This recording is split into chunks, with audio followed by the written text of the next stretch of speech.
এ কি? আপনি এটা তো আমার আঁকা ছবি, এটা করার আপনার রাইট আছে? রাইট আছে।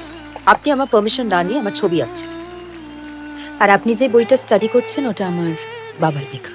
আপনি সুপর্ণ স্যারের মেয়ে? এক্সকিউজ মি ম্যাম, আপনি সত্যি সুপর্ণ স্যারের মেয়ে? মানে সুপর্ণ স্যার আপনার বাবা? আমি আপনাকে অকারণে কেন মিথ্যে বলবো? তার মানে সুপর্ণ স্যার যে টুলস গুলো ব্যবহার করে নিজের বিখ্যাত ছবিগুলো এঁকেছেন, মানে লেট নাইট ট্রেন, এগুলো সব আপনার বাড়িতে রয়েছে? বাবা, আপনি তো দেখছি সবই জানেন। তাহলে আপনি আমাকে ইনসাল্ট করলেন কেন?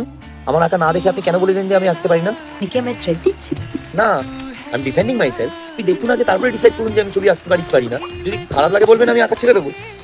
দেখুন, আপনি না এরকম রাস্তার মাঝখানে আমাকে দাঁড় করিয়ে পাগলামিটা করতে পারেন না। কালকে আমার এক্সিবিশন রয়েছে, আপনি প্লিজ আসবেন। Are you serious? Damn serious.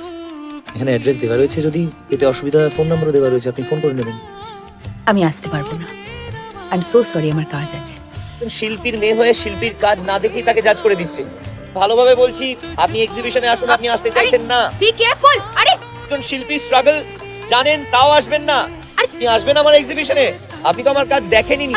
আরে ছেনটা কি আপনি? ভালো করে জিজ্ঞেস করছি, আরেকবার এক্সিবিশনে আসবেন?